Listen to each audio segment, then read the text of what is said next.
o que realmente faz um evento ser histórico?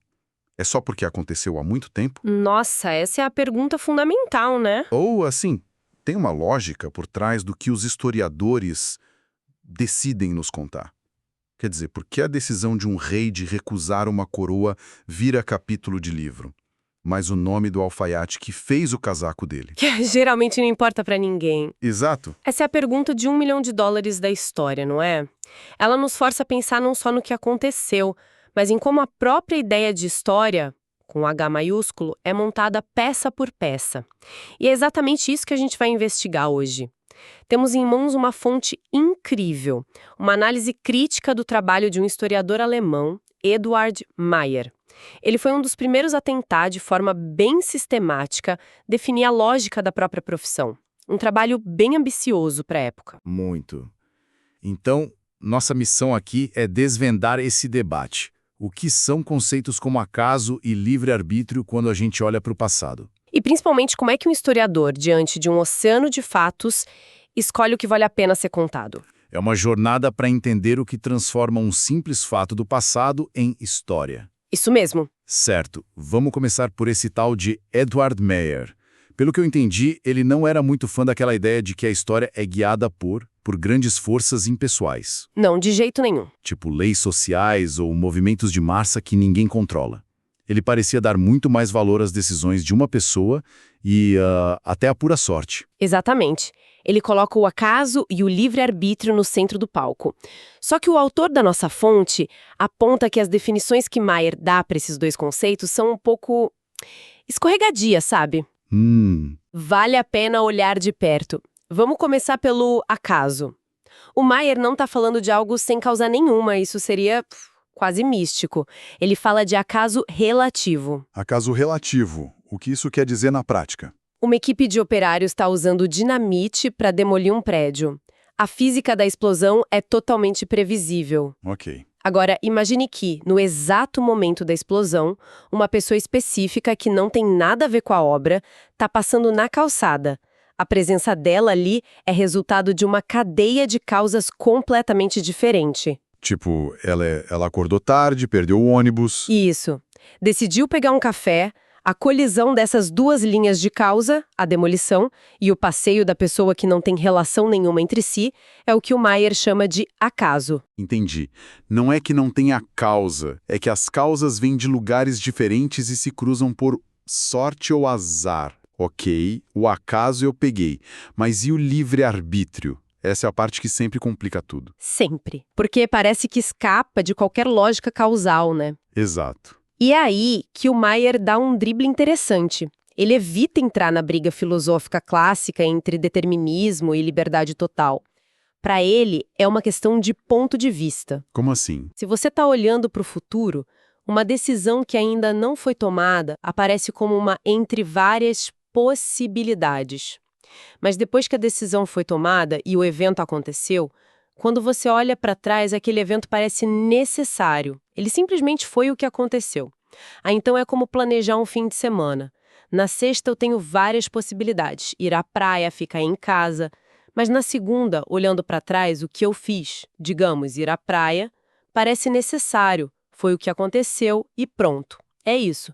É uma analogia perfeita. O problema, segundo o nosso autor, é que isso não é exclusivo da ação humana.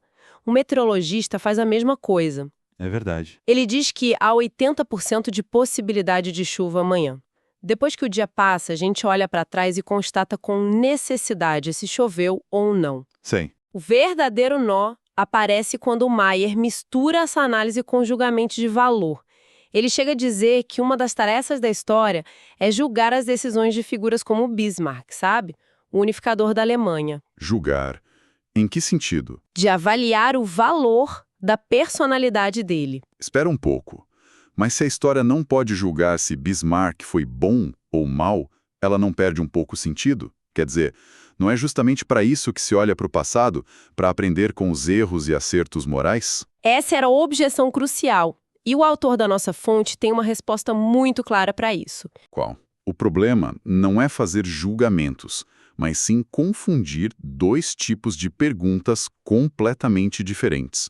A análise causal, que é o trabalho do historiador, Pergunta: os meios que o Bismarck usou, a guerra contra a Áustria, foram eficazes para atingir o objetivo dele, que era unificar a Alemanha? Ok, uma análise técnica, digamos. De causa e efeito. Exato. Já a análise moral pergunta: a guerra que ele iniciou era eticamente justificável? O autor insiste que misturar as duas coisas é um erro metodológico grave. Entendi. A análise causal não te dá um veredito de valor. A história, nesse sentido, não é um tribunal. Certo. O historiador explica o mecanismo e não distribui sentenças. Mas isso nos joga de volta à pergunta inicial. Se não é para julgar o que o historiador faz, como ele escolhe o que contar? Pois é, o Maier tentou uma primeira resposta, que parece bem óbvia. Focar no que teve consequências, no que foi efetivo. Parece lógico. Sim, esse é o primeiro porto seguro que ele tenta encontrar. Um evento é histórico se ele causa outros eventos. O problema é que ele mesmo percebe que esse critério não se sustenta. Por quê? O número de coisas que têm consequências é literalmente infinito. Uma folha que cai de uma árvore tem consequências físicas minúsculas, mas tem. Essa abordagem levaria a uma história de tudo, o que é o mesmo que uma história de nada. É um beco sem saída. Então ele abandona essa ideia. E propõe outra, a do interesse histórico. Ah, mas isso não deixa a coisa toda meio subjetiva? O que interessa para mim pode não interessar para outra pessoa. Exatamente. E essa ambiguidade nos leva ao exemplo mais brilhante da nossa fonte, que é a discussão entre o Meyer e um filósofo da época, o Rickert. A história da coroa do rei e do casaco do alfaiate. Essa mesma. O Rickert diz que a recusa do rei Frederico Guilherme IV em aceitar a coroa de uma Alemanha unificada em 1849 é um fato histórico de primeira ordem. Certo. Mas quem fez o casaco que o rei usava naquele dia? Isso é totalmente irrelevante. E aí vem a resposta do Maier, o historiador prático, que diz: calma lá, o alfaiate pode não ser importante para a história política, mas ele pode ser importantíssimo para a história da moda, da indústria têxtil ou da economia da época. É curioso, porque parece que os dois estão falando de histórias diferentes. Exato. Um fala da grande história política e o outro aponta que existem inúmeras outras histórias. Então a importância de um fato não é absoluta. Depende da história que você quer contar. Você matou a charada. E essa troca de ideias abre a porta para a distinção mais importante que o autor da nossa fonte apresenta. Uma clareza que nem o próprio Maier conseguiu formular tão bem. E qual é? É a diferença fundamental entre uma coisa ser uma causa real na história e ser uma pista para o conhecimento. Causa real versus pista. Ok, acho que a gente precisa desembrulhar isso com calma. Vamos lá. A recusa da coroa pelo rei é uma causa. A decisão dele alterou diretamente o curso dos eventos políticos na Alemanha por décadas. É um elo na corrente dos acontecimentos. Certo. O autor usa um termo em latim, ratio essendi, que significa a razão de ser de algo na história. É o gatilho. O gatilho, gostei. Já o casaco do alfaiate, na maioria das vezes, é uma pista. Ele não causou a mudança política, mas ele é uma evidência que nos ajuda a entender o contexto da época. A moda, a economia, a cultura material. É a ratio cognoscendi, a razão de conhecer. Isso mesmo. Então, para facilitar, a gente pode pensar em o gatilho e a evidência. Perfeito. O gatilho e a evidência. A maior parte do que os historiadores e arqueólogos usam, cacos de cerâmica, registros de impostos. Inscrições em túmulos. Exato.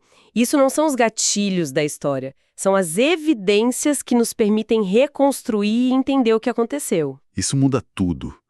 Quer dizer que, quando um arqueólogo acha um vaso antigo, o vaso em si não é o evento histórico. Não. O evento histórico seria, por exemplo, a rede de comércio que trouxe aquele vaso até ali, ou os rituais em que ele era usado. O vaso é a evidência. Exatamente. Confundir a evidência com o gatilho é um erro lógico. O alfaiate do rei só se tornaria um gatilho histórico se, sei lá... Se ele envenenasse o rei através do casaco. Por exemplo, ou se o design do casaco fosse tão revolucionário que iniciasse uma nova era na indústria da moda. Fora isso, ele e o casaco são evidências, valiosas, pistas, mas não os motores da história. Ok. Essa ideia de gatilho versus evidência é muito poderosa. Fico pensando se isso se aplica a coisas mais complexas do que um objeto. Algo mais pessoal, como uma carta de amor. A fonte que a gente está analisando entra nesse tipo de exemplo? Entra. E a parte mais sofisticada da análise. O autor usa as famosas cartas de amor do poeta Goethe para uma mulher chamada Charlotte von Stein, para mostrar como um único objeto pode ser visto de múltiplas maneiras dependendo da pergunta que a gente faz. Ele desdobra isso em pelo menos 5 níveis de significado. 5 níveis para a mesma troca de cartas? Parece fascinante. Qual é o primeiro? O primeiro é o mais direto, as cartas como um elo causal, um gatilho da paixão intensa e contida que Goethe viveu naquela relação, moldou diretamente a personalidade dele e, por consequência, a obra literária que ele produziu depois. É uma causa real, então. Isso, um gatilho na biografia criativa dele. Certo. Esse é o nível que o Meyer chamaria de efetivo. A carta causou algo. Faz sentido. E o segundo? O segundo nível, imagine que essa paixão não tivesse tido efeito nenhum na obra dele. As cartas ainda poderiam ser uma pista característica. Como assim? Elas funcionariam como um sintoma perfeito da personalidade única de Goethe. Não teriam causado nada, mas nos ajudariam a entender a mente complexa que criou obras tão geniais. Entendi. No primeiro caso, a paixão causou a obra. No segundo, não causou nada, mas funciona como uma janela para a mente do criador.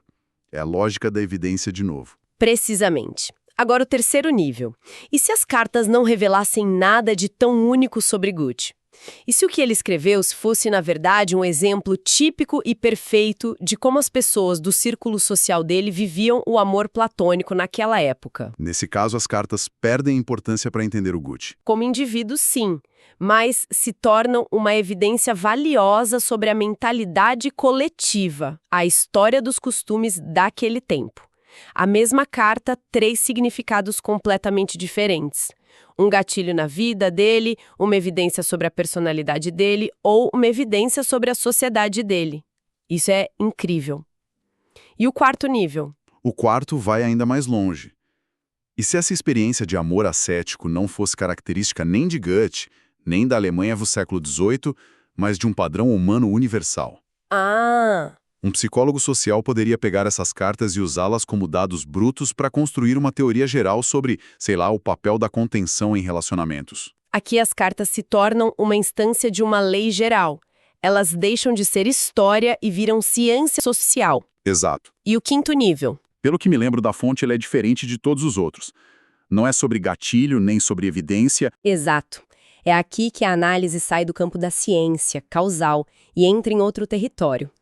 O quinto nível é o que o autor chama de análise de valor. O que seria isso?